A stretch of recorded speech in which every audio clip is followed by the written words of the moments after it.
दोस्तों नमस्कार। आइए हम लोग कन्फ्यूजिंग वर्ड्स को देखते हैं और इनमें अंतर समझते हैं कि क्या क्या कन्फ्यूजिंग वर्ड्स हैं। पहला दिया गया है पीस। पीस का मतलब होता है शांति। ये जो दिया गया है ये एक नाउन है और ये पीस दिया गया है, इसका मतलब टुकड़ा, that is also a noun. तो हम ये क्या कहते हैं, we all love peace in our life. हम सभी लोग अपने जीवन में शांति चाहते हैं, शांति पसंद करते हैं। Give me a piece of bread, मुझे एक ब्रेड की पीस दे दो, मतलब एक पीस, एक ब्रेड दे दो, that is a piece of bread, bread का एक टुकड़ा दे दो। 52 को देखिएगा, प्लेन।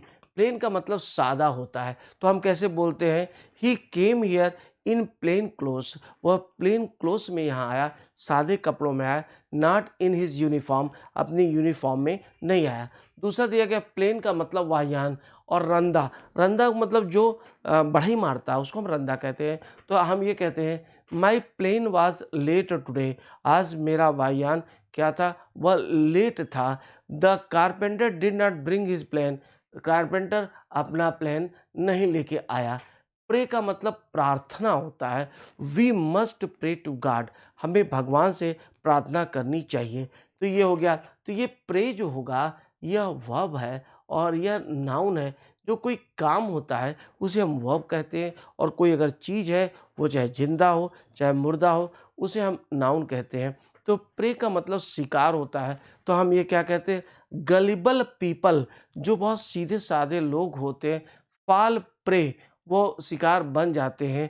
टू डिसऑनेस्ट पर्सन्स, बेईमान लोगों का शिकार बन जाते हैं। इसी प्रकार से अगर हम ये बोलते हैं the lion was running after his prey, अपने शिकार के पीछे वो दौड़ रहा था।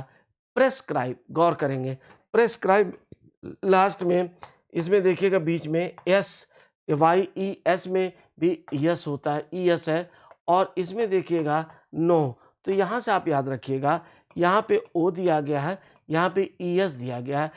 प्री का मतलब होता है बिफोर होता है, और स्क्राइब का मतलब होता है लिखना होता है। प्रो का भी वहाँ पे हम सेंस लेते हैं। और अगर किसी चीज़ के पहले हम यस लिख दें तो इसका मतलब हम उसकी संस्तुति कर रहे हैं, इसका मतलब हम ये कर रहे हैं कि आप उसका प्रयोग करें।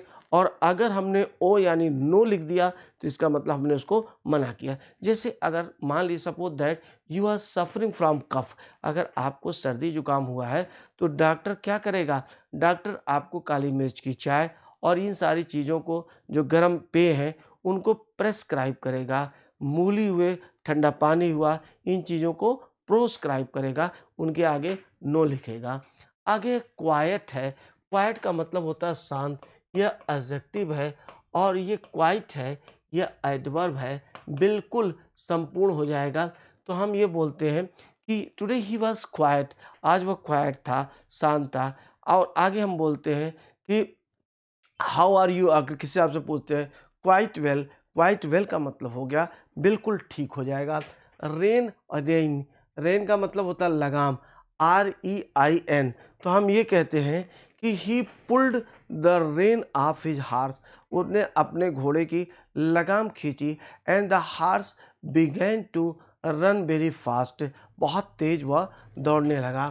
आगे दिया गया reign, in the rain of Akbar, Akbar के शासन काल में, उनके शासन में, द, हम भी बोलते हैं पीपल, जो लोग थे, द सब्जेक्ट जिसकी भी हम बात करें, the people were very happy, लोग बहुत खुश थे। अब इसमें 3 शब्द दिए गए हैं, रेज, रेज और रेज। ये क्रोध नाउन है, and both of them are verbs, ये दोनों वर्ब हैं। रेज करते हम किसी चीज़ को उठाते हैं, तो हमने कहा कि you must raise the standard of your knowledge by working hard, परिश्रम करके आपको अपने ज्ञान का स्तर ऊपर उठाना चाहिए, दैट इज रेज। और इसी प्रकार से हम रेज बोलते हैं, इसका मतलब, रेज का मतलब होता है ढहा देना, नष्ट कर देना। ए बुलडोजर रेज्ड हिज हाउस, उसके घर को उसने ढहा दिया। और ये बोलते हैं today my father was in rage, आज मेरे पिताजी बहुत क्रोध में थे। ये रूट दिया गया, रूट का मतलब जड़ होता है। The root of this tree, इस ट्री की जड़, I can see the root of this tree, मैं इस ट्री की जड़ को देख सकता हूँ, खुदाई कर लिया है तो मैं देख सकता हूँ उसको। आई राउट रोट रोट रोट रूट, ये जो रूट है ये क्या है, ये अच्छा रूट है, यहाँ से जाने लायक है, उसको हम रास्ता बोलते हैं। तो दीज वर 58 वर्ड्स हम लोग ऑलरेडी सीख चुके हैं। Multiplied by 2, right right. अब राइट का मतलब होता है सही, राइट का मतलब दाहिना भी होता है। तो हम अगर ये बोलते हैं कि यू आर राइट, आप राइट हैं, मतलब आप सही हैं। My right hand does not work well today, is not working well today, आज कायदे से काम नहीं कर रहा है। और ये देखिए राइट्स, अगर हम बोलते हैं राइट्स, ठीक है, तो हम ये बोलते हैं कि every person must follow religious rights, उसे धार्मिक संस्कार जरूर करना चाहिए। रेस्ट का मतलब आराम, ये नाउन हो जाएगा, और ये रेस्ट दिया गया है, ये वर्ब हो जाएगा। इसका मतलब क्या है कि he was taking rest yesterday when I reached him, जब मैं उसके पास पहुंचा तो वह आराम कर रहा था। और ये रेस्ट है कि आई रेस्ट, ध्यान दीजिएगा, I to yesterday I wrested his pen, मैंने उसकी कलम छीन लिया। तो these was 60 words we have already completed, 120 words in this series. उम्मीद कर रहा हूँ कि आपको समझ में आ रहा होगा और अच्छा लग रहा होगा। Thank you very much.